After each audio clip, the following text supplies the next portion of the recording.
समय खड़ा हूं, यह है ऐतिहासिक चित्तौड़गढ़ दुर्ग, जहां जी हां वही दुर्ग है जिसकी वीरता गाथा, त्याग और बलिदान सुनकर हर किसी के रोंगटे खड़े हो जाते हैं।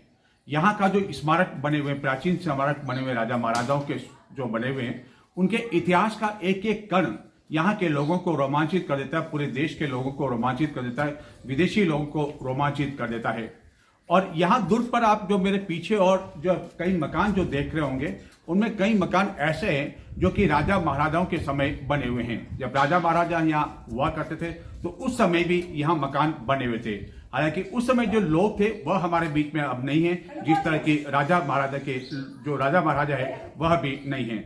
लेकिन जो मकान है, अब उनके जो वंशज हैं, पीढ़ी दर पीढ़ी जो लोग हैं यहाँ रह रहे हैं, वह नीचे नहीं जा पा रहे हैं, क्योंकि दुर्ग पर उनका जो जुड़ाव वर्षों से जुड़ा हुआ है। कुछ लोगों का यहाँ व्यवसाय भी है, कोई फोटोग्राफी करता है, कोई गाइड का काम करता है, कोई प्रसाद की दुकान लगाता है। इस कारण वह चाहते हुए भी दुर्ग के नीचे नहीं जा रहे हैं। यदि हम चित्तौड़गढ़ की बात करें तो चित्तौड़गढ़ से लगभग 7-8 किलोमीटर ऊपर ये बसा हुआ है चित्तौड़ दुर्ग। और आप जो मेरे पीछे मकान देख रहे हैं, उन मकान को लेकर अब स्थिति यह है कि कोई मकान गिरने वाला है तो कोई कभी भी गिर सकता है, कभी भी कोई हादसा हो सकता है, क्योंकि मकान जीर्ण शीर्ण अवस्था में है।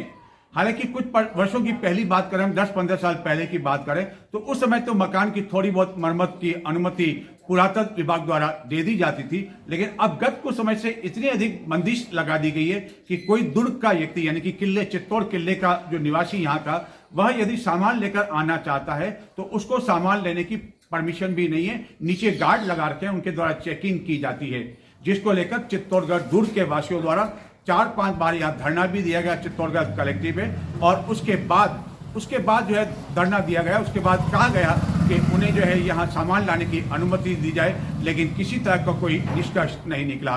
तो उसके बाद आखिरकार 16 मार्च, यानी कि आज 16 मार्च रविवार है, तो चित्तौड़ दुर्ग वासियों ने जो राम पोल है, जो चित्तौड़गढ़ दुर्ग की ओर आते हैं, अलग अलग दरवाजे हैं, वहाँ अंतिम दरवाजा है, वहाँ पर उन्होंने सवेरे से धरना दे रखा है। न केवल महिलाएं बल्कि बच्चे भी उस धरने में शामिल हैं। पुरातत्व विभाग के खिलाफ जमकर नारेबाजी की जा रही है। उनका कहना है कि पुरातत्व विभाग जब अपने कार्यालय के लिए कुछ वहाँ काम करवा सकता है, बाथरूम बना सकता है, वॉशरूम बना सकता है, तो आखिरकार हमको अनुमति क्यों नहीं दी जा रही है। भारी पुलिस जाब्ता लगा रखा है और उनकी केवल एक मांग है कि हमको यह निर्माण सामग्री की अनुमति दी जाए। हम कोई नया मकान नहीं बनाना चाहते हैं, कि हमारे मकान की हम मरम्मत करना चाहते हैं। इसी मांग को लेकर यह धरना चल रहा है। हालांकि शुक्र की स्थिति यह है, दुर्गवासी इसके लिए बधाई के पात्र भी हैं कि जो पर्यटक आ रहे हैं, आज रविवार का दिन है, बड़ी संख्या में पर्यटक आ रहे हैं, उनको नहीं रोका जा रहा है। और राम पोल पर एक चबूतरा बना हुआ है, उसी चबूतरे पर ये लोग धरना दे रहे हैं। बात करते हैं इनसे आखिरकार। और जब धरना शुरू हुआ, चित्तौड़गढ़ के तहसीलदार भी आए, लेकिन तहसीलदार इन लोगों को संतुष्ट नहीं कर पाए, क्योंकि उनके हाथ में कुछ नहीं था, गेंद पूरी केंद्र सरकार के हाथ में है, पुरातत्व विभाग के हाथ में है। इसी कारण यह धरना चल रहा है। हम बताते हैं आपको चित्तौड़ दुर्ग पर कि मकानों की स्थिति क्या है। लगभग 5000 लोग चित्तौड़ दुर्ग पर आज भी निवास किया करते हैं। तो बताते हैं कि आखिरकार यह धरना क्यों चल रहा है, और चित्तौड़ दुर्ग यानी चित्तौड़गढ़ किला की जो पुरानी आबादी, जो वर्षों से यहाँ मकान बने हुए हैं, उनकी क्या स्थिति है, वह हम आपको दिखाते हैं। राजस्थान के ऐतिहासिक चित्तौड़ दुर्ग के बारे में कहा जाता है, गढ़ तो चित्तौड़गढ़ और सब गढ़ैया। अर्थात संपूर्ण विश्व में यदि कोई अभेद दुर्ग है तो वह है चित्तौड़गढ़, और बाकी तो सब गढ़ैया है। जहाँ की राजा महाराजाओं के समय कई मकान अब भी बने हुए हैं। इस मकान को देखकर अंदाज़ा लगाया जा सकता है कि इसका निर्माण आजकल नहीं बल्कि वर्षों पहले हुआ था। एवं कई मकानों में अब दरारें पड़ने लगी है। जहां कहने को तो कमरा बना हुआ है, लेकिन अब इस कमरे में लोग निवास करने से डरते हैं, क्योंकि न जाने इन दीवारों की वजह से कब कमरा गिर जाए, कब कमरा धराशायी हो जाए, कोई नहीं कह सकता है। पहले इस महिला के बारे में सुनते हैं। पहले कौन रहता था इस मकान में, जब राजा महाराजों की हम बात करें? दादा ससुरा जी, फिर उनके फिर मेरे ससुरा जी, फिर अभी इसके पापा भी शांत हो गए अभी कोरोना में। अब तो कोई नहीं, अब तो लड़का है, चित्तौड़ रहता है वो। तो हमने देखा जगह जगह मकान में दरारें पड़ी हुई है काफी। तो पैसे नहीं है तो कैसे करूँ मैं? नहीं, लेकिन अगर आप कराना चाहते तो अनुमति भी नहीं मिल रही ना आपको? अनुमति भी नहीं मिल रही है, पैसा भी नहीं है। थोड़ा यूं भी है, पैसा भी खाने वाला इनका कोई नहीं। अच्छा। तो फिर हम रोटी खाए, 1000 पेंशन आती है, विधवा पेंशन। मेरे को क्या होता है एक पे? ना उसके समय आज के टाइम में क्या एक हो, किराएदार है, वो 1500 रुपए देता है, मैं 2500 से क्या होता है? मैं काम कैसे चलाऊं? लेकिन मकान कितना लगभग पुराना होगा, मतलब नहीं, बहुत पुराना ये तो। बहुत पुराना। हाँ, ये है तो पुराना, ये घारा में सारे है, पुराने मकान है ये। घारा का चुनाई में ये सब। अच्छा, गारे की चुराई में हाँ, ही ये है। 2-3 मकान ये घारा की चुनाई में हमारे। ये ऊपर भी गारा है, इनके ऊपर भी गारा है। बहुत पुराने बनाए हुए हैं ना, तो अभी ये तो चित्तौड़ दुर्ग के बारे में यह कहना तो मुश्किल है कि इसका निर्माण कब करवाया गया, क्योंकि इतिहासकारों में काफ़ी मतभेद है। लेकिन जो जानकारी है उसके अनुसार पांडवों के दूसरे भाई भीम ने इसे आज से लगभग करीब 5000 वर्ष पहले बनाया था। एवं इसके बारे में कई तरह की कहानियाँ प्रचलित है। लेकिन जो मकान काफ़ी वर्षों पहले बने हुए हैं, उन मकानों की हालत यह है कि यह मकान कभी भी ध्वस्त हो सकते हैं। और ऐसे कोई 1-2 नहीं बल्कि 100-150 ऐसे मकान हैं जो कि मरम्मत मांग रहे हैं, जीर्ण शीर्ण अवस्था में पहुंच चुके हैं। और यहाँ लगी वर्षों पुरानी तस्वीर बता रही है कि किस समय यहाँ कौन लोग निवास किया करते थे। एवं कुछ मकान तो ऐसे हैं जहाँ 8 पीढ़ी 10 पीढ़ी से लोग निवास कर रहे हैं, लेकिन उन्हें मरम्मत की अनुमति नहीं मिल पा रही है।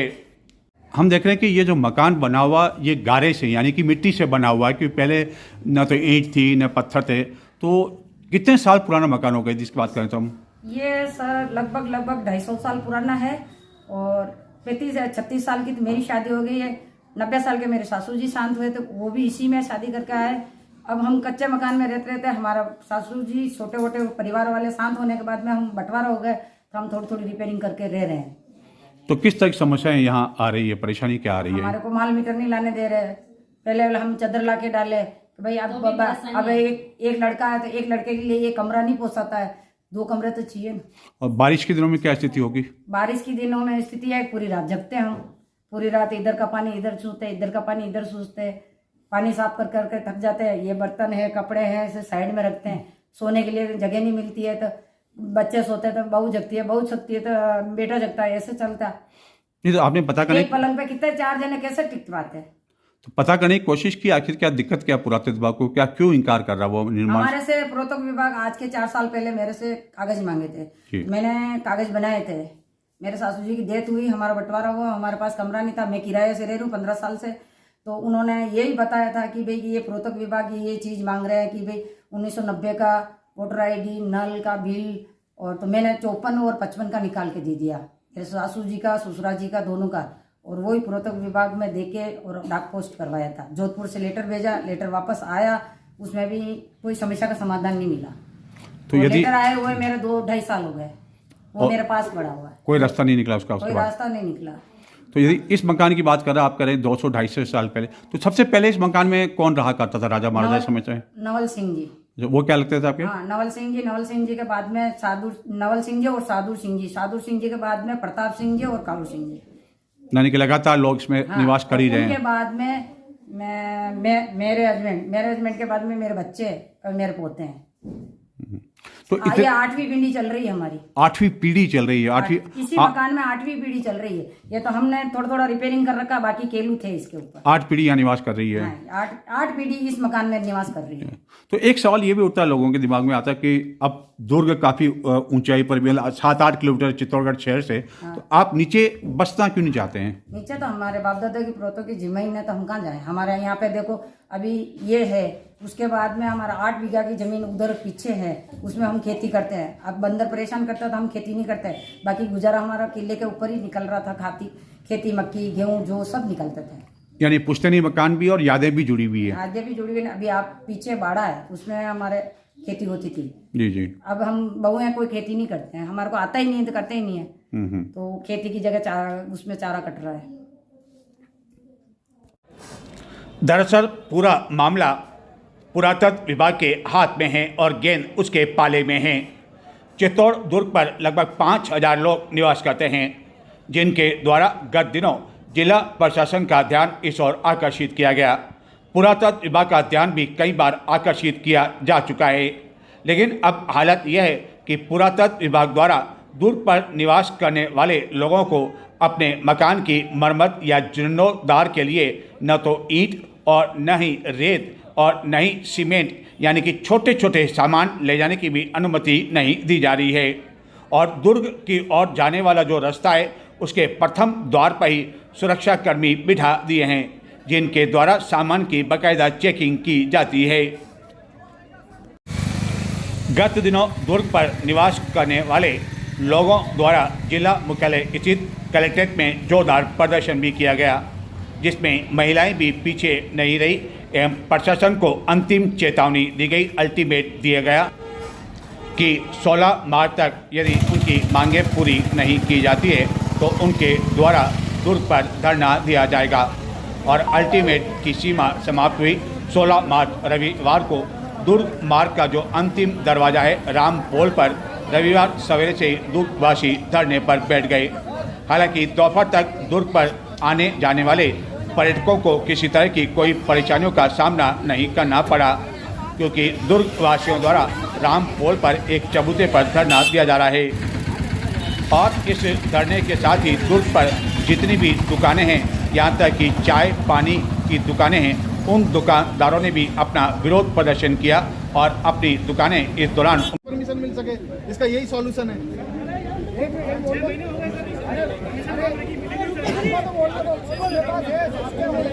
जिला प्रशासन की ओर से तहसीलदार मौके पर पहुंचे। दुर्ग वासियों को समझाइश करने का प्रयास किया गया, लेकिन वह समझाइश करने में सफल नहीं हो सके। इस दौरान दुर्ग वासियों ने पुरातत्व विभाग के खिलाफ जमकर आक्रोश व्यक्त किया एवं नारेबाजी की।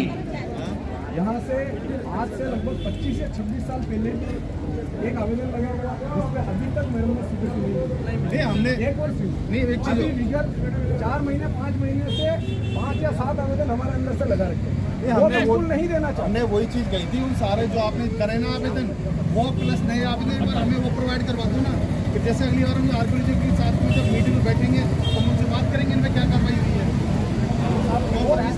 एक ही कारण है साहब, मोदी रिपेयरिंग में नाली की साफ करे ना हमारे को अवैध बता देते हैं। और आज पूरा प्रशासन, आप श्रीमान खड़े हैं, पूरा प्रशासन किले वालों को अवैध व्यक्ति घोषित कर रहा है। पत्रकारिता निबंधी समाज को कहते हैं ये अवैध व्यक्ति है। क्या हम राणा महाराणाओं के टाइम पे हम मंसूर से रह रहे हैं यहाँ पे और हम अवैध व्यक्ति हो गए?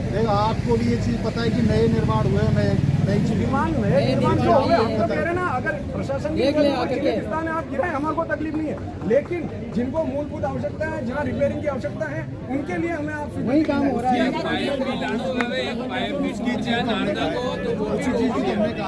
उसी चीज की हमने मीटिंग करी थी, उसी चीज का डिस्कशन करके हमने कहा था जिनको रियल में जरूरत है, मतलब जो चीज है रिक्वायरमेंट है वो सब जानते हैं, घरों में जरूरत पड़ती है हम भी जानते हैं, हमने भी इस चीज को माना है। तो हमने वही कहा है कि उसका एक आर्कियोलॉजी वालों को हमने कहा था एक सर्वे करवा लो, सर्वे करने के साथ में फिर आप चिन्हित कर लो आर्कियोलॉजिकल वाले क्या रियल में इनको जरूरत है, और उसका एक आवेदन ले लो, और पुराने जो आवेदन हुए उन पर क्या कार्रवाई हुई है वो सारी चीज हम लेकर अगली मीटिंग में जब बैठेंगे तब उनको बताएंगे साथ में कलेक्टर साहब के। आप चाहें तो प्रेमजी शर्मा को यहाँ बुला लें, यहाँ बुला लो। अरे सर मेरा निवेदन है बिल्कुल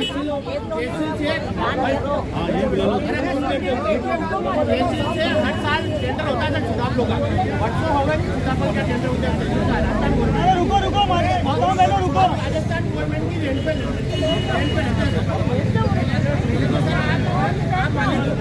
राजस्थान गवर्नमेंट ठीक है ना, हम राजस्थान की गवर्नमेंट के लेते हैं, उनका कोई राइट नहीं है कि हमारे को वो नोटिस देते हैं, ठीक है ना सर। उनको यही पता नहीं कि रेंट किसको नोटिस करते हैं। यहाँ करीब 9 डिपार्टमेंट है उस जमाने से राजा महाराजा के टाइम आर्कियोलॉजिकल है, और हम लोग उसका एक सर्वे करके और एक जॉइंट परमिशन ले आप भी उचित सर्वे हो जाए, उचित सर्वे हो जाए। आज ही सर्वे कर लें, ये टालम टोल नहीं हो और आज ही सर्वे कर लो।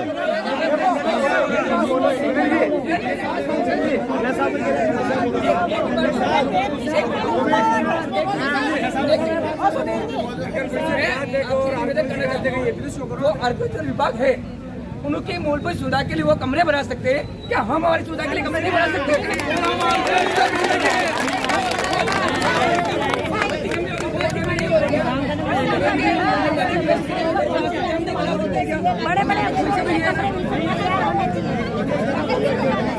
मैं आपको एग्जैक्टली चीज तो कह रहा हूँ कि ये जो है मतलब जो धोखा है या फिर जो भी चीज हुई है वो सारी आरपीएफ की गलती है।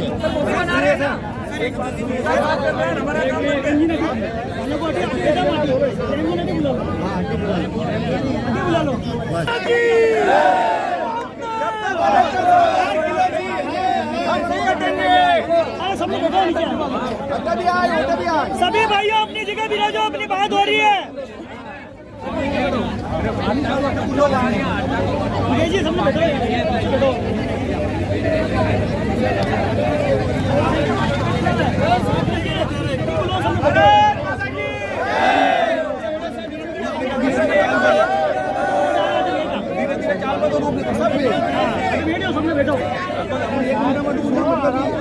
भाई अपनी जगह बैठो, सभी अपनी जगह बैठो, सभी अपनी जगह बैठिए।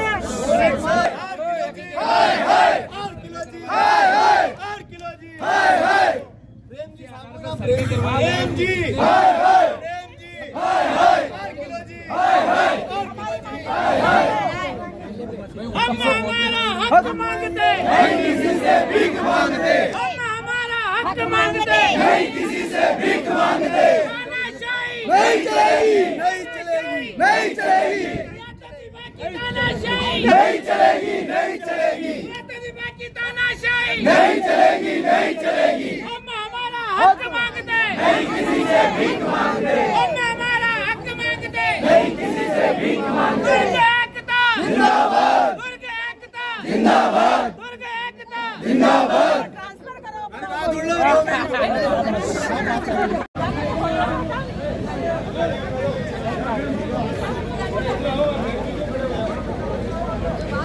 नहीं अपना फोटो हटाओ ना, उनको पीछे करने से क्या है। क्या आप लोगों की सबसे बड़ी समस्या क्या है? सामान नहीं आने दे रहे, छतें टूटी हुई पड़ी, सारी छतें खुली हुई पड़ी हुई है और सामान नहीं आने दे रहे हैं। जो मतलब इलीगल काम हो उनको हटाओ, घरों की छत डालना कोई गलत काम तो होने दो, गलत घर के छत डालने के परमिशन दी जाए। आपके बड़े घर में बड़े बुजुर्ग भी है, वो कहाँ जाएंगे? तो आपके मकान कितने समय के पुराने बने हुए हैं? हमारे तो बहुत साल बाप दादों के जमाने से 100-200 साल हो गए होंगे जब से हमारे मकान बने हुए। तो मकान तो रिपेयरिंग मांगती है ना, तो ये गलत तरीका, ये जो कर रहे गलत तरीका, हमको परमिशन देनी है। 4 बच्चा होता, 2 बच्चा होता तो आने करके बेटा सुना होता, वहाँ को मकान नहीं चाहिए। एक के ऊपर तो 2-3 मंजिल बना, 2 मंजिल। कितने समय से आपके मकान की मरम्मत नहीं होने दे रहे हैं ये लोग? कितना टाइम है, कितना टाइम है गया मकान की मरम्मत नहीं हो रही आपके? कई बरस में गया मकान की मरम्मत ही लगी दी है। पानी गिर रहा, पानी चूहे के बड़कनी 8 चीजें तड़की तो सबने सही तो कराना पड़े ना। सबके छतों से पानी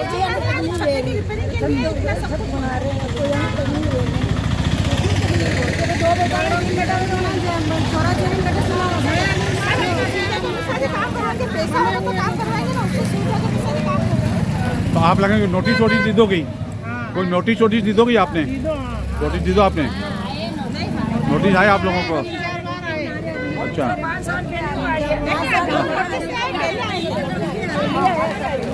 हाँ नोटिस है, हम परेशान करेंगे, हम फोटो की ले जाओ, हमारे घर का मकान नहीं ले जाओ। नोटिस तो सब क्या जितने काम चलते सब नोटिस तो 10 सालों से आ रहे हैं, क्या 10 सालों से पब्लिक आ रहे हैं। आपने एक बड़ी बात की, आपने कहा कि पैसे लेके जा रहे हैं। कौन पैसे ले रहा है? नहीं काम चलावा थोड़ा। हाँ, और कोई आवे वो है अनुकूल आवे, हाँ कर्मचारी जो भी आवे, हाँ अनुकूल आवे जो 2 से 3 से रुपए दिया पैसे ही आपने पैसे की माने कैसे ना पहली मारे चलाई साल भी पैसा वाला को रोक दो नहीं, मेरी बात उसके बाद रात का सामान आ जाओ मेरा साल ले गया मारे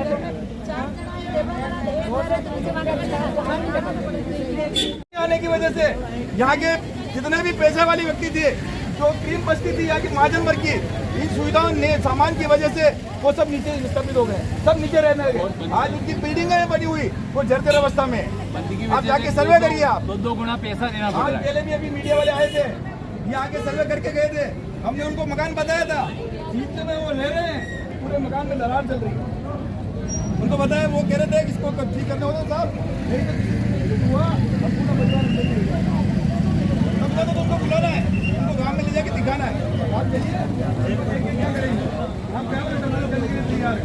जब हमारे को हाईकोर्ट में गए थे, वहाँ से हाईकोर्ट में आप जीत के आए थे, उसका क्या हुआ? उसके ऊपर आप निर्णय करिए ना, उसके ऊपर हमको रोक क्यों लगा रहे हो? अगर आपको है तो आपको ऐसे ही लगता है तो आप जनता को बिठाइए, आप दीजिए जो मांगे जो चीजें इनको। आप कहाँ बसाना चाहते हैं? दीजिए, नगर पालिका चित्तौड़ हम चाहते हैं गांधीनगर में प्लॉट दीजिए हमको, पूरे गांव को बसा दिए, एक जगह हम बसने के लिए तैयार। करने वाले सभी आंदोलन में बहुत भारी समस्या आई है, जिसके अधूरे निर्माण है वो निर्माण सामग्री से तो उस समस्या के निदान के लिए अपन यहाँ एकत्रित हुआ है। मेरा आपसे यही मानना है और यही कहना है कि जिस प्रकार से अपन संगठित रहेंगे अपनी हर समस्या का निदान और अपने को पुरातन विभाग के अधिकारी के पास